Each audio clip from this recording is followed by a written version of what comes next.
ও কি বলে গেল বলতো? আমি বুঝতে পেরেছি, মেয়েটা যদি রাখির সঙ্গে একই ক্লাসে পড়ে আর বন্ধন যদি সেই মেয়ের জন্মদিনে জোকার সাজে, তাহলে রাখির মান ইজ্জত থাকবে তো?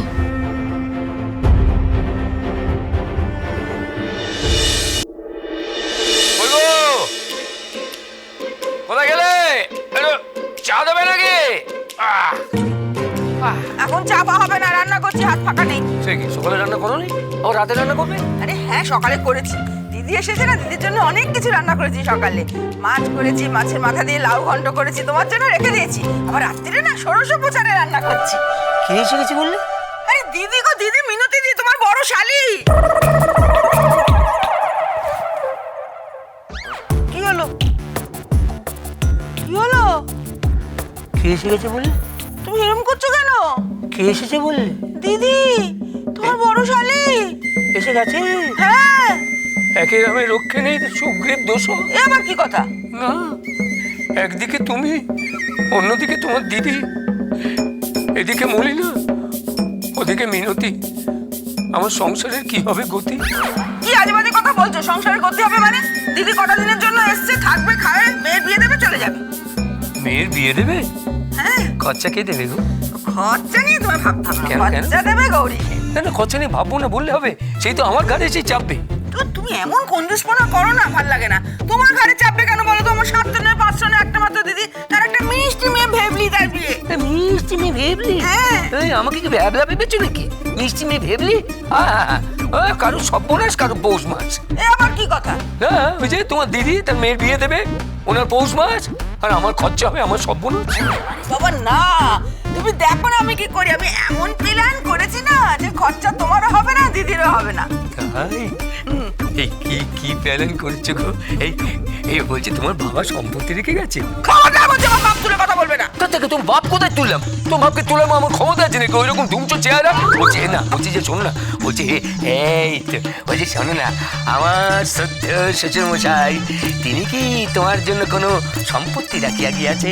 না, বলি আমার বাপ কোনো সম্পত্তি রেখে যায়নি। তোমার মতো অপকণ্ডকে আমার গলায় ঝুলিয়ে দিয়ে গেছে। কি আমি অপকণ্ড? না না, তো কি? তার হতে কি মানে? আর তুমি কি জলহস্তি? তুমি আমার জলহস্তি বললে, বলতে পারলে এই কথাটা একটু বুকে বাঁধলে না? এরকম ফর্সা সুন্দরী বউকে তুমি জলহস্তি বলছো? ধর বাবা, ফর্সা কালো এইসব কথা আসছে কেন? আমি তো বর্ণ বৈষম্য নিয়ে কিছু বলছি না। বলছো না? না। তুমি আমার খোটা দিচ্ছ না? আরে কিসের খোটা দিলাম? খোটা আবার কখন তুমি দিলাম? আমার জলহস্তি বলছো, এটা খোটা দিচ্ছ না? জলহস্তি বলো তুমি? তোমার হচ্ছে সবসময় খোটা দিয়ে কথা। দিদি, দিদি, দিদিকে দেখে লাভ নেই। কেন? দিদি এখন ঘরের কোণে বসে, ওই পেছন দিকে গাছে আম আছে, ওই আমের আটি চুষছে। হ্যাঁ? হ্যাঁ, আমের আটি চুষছে, আটি। আমি হাতি? এই হ্যাঁ রাখি, রাতের বেলা আমি এত খাবার পর রাতের বেলা আমি না আঁটি চুষছে? হ্যাঁ গো জেঠু, হ্যাঁ। আসলে দিদি না ফল খেতে খুব ভালোবাসে, জানো? শুধু ফল ভালোবাসে, সব ভালোবাসে। 8টা রুটি, 6টা কলা, এত বড় বাটিতে দুধ। দুপুরবেলা আবার লাউ শাক খেয়েছে। তারপর জেঠিমা আবার আলাদা করে লাউ করেছে, লাউ খেয়েছে। এত কারি কারি ভাত খেয়েছে। এই তোর কি রে তাতে? তোর পয়সা খেয়েছে, এত খোটা দিচ্ছিস কেন? না না, খোটা দেবো কেন? একেবারে জেঠুর মতো হয়েছিস না তুই? এই রাখি, আর কি কি হয়েছে রে? আর জানো, একটা দিদি এসেছে, তার নাম হলো কি জানো?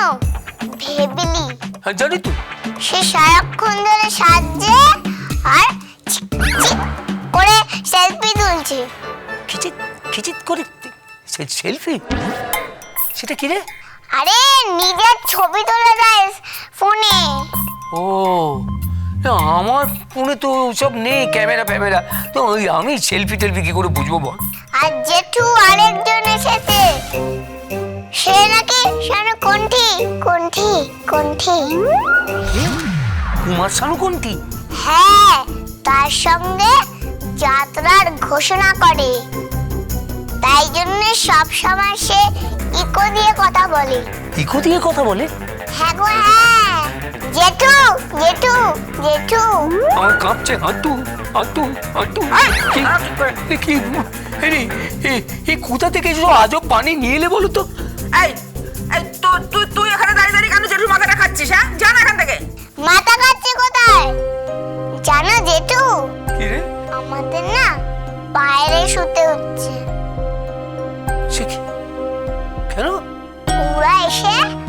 আমাদের ঘর দখল করে নিয়েছে।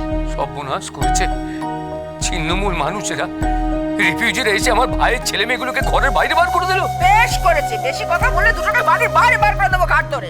আরে তুই এখানে দাঁড়িয়ে দাঁড়িয়ে যে তুই মাথা খাচ্ছিস, তোকে বললাম না যা এখান থেকে, যে আমি কি রান্না বসাই। জেঠিমা, কি হয়েছে? ডালে পোড়া গন্ধ বেরাচ্ছে। আরে তাই তো আমি ডাল বসিয়ে এসেছি, সব বোনাস করেছে। জেঠু, আমাদের কি হবে জেঠু? কেন?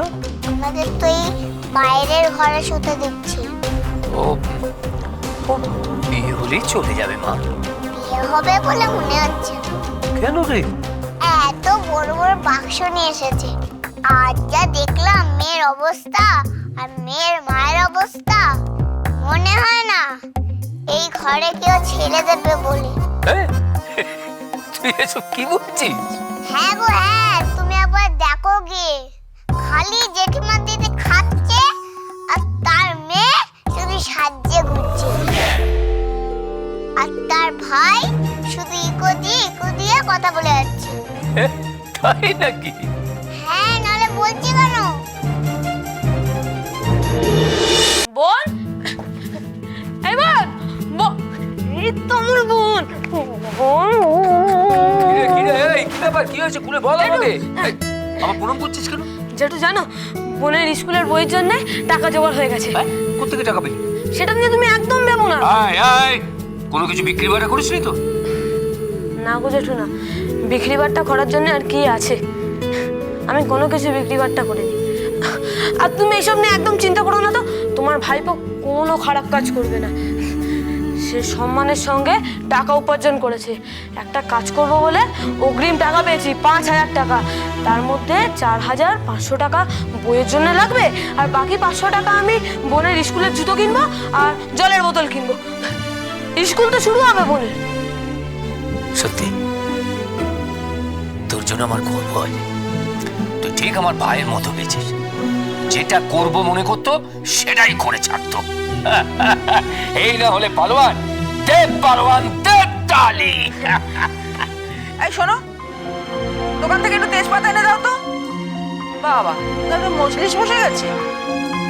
এত খুশি কিসের? হ্যাঁ জেঠিমা, টাকা জোগাড় হয়ে গেছে। কিসের টাকা? বইয়ের জন্য। বোনের বই আসছে, জলের বোতল আসছে, সব আসছে। বোন কিন্তু স্কুলে যাচ্ছে জেঠিমা।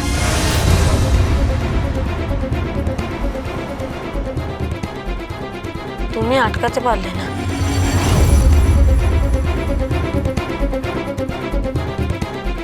আমি জানি তুমি অনেক চেষ্টা করেছো আমার বোন যাতে স্কুলে না যায়,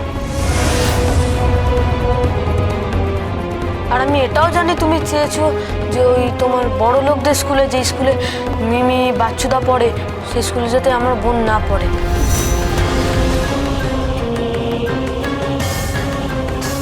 কিন্তু কোনো বাধাই বাধা থাকে না।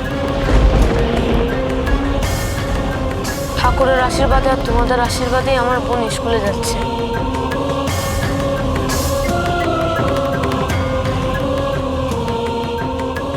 বোন যা, জেঠিমাকে প্রণাম কর। এই! একদম দাঁড়িয়ে থাকবি ওখানে, আমার পায়ে হাত দিবি না বলে দিলাম। জুতো মেরে গরুদান হচ্ছে। হ্যাঁ, ওকে দিয়ে প্রণাম করাচ্ছিস? কি ভেবেছিস কি আমি বোকা? আমি কিছু বুঝি না?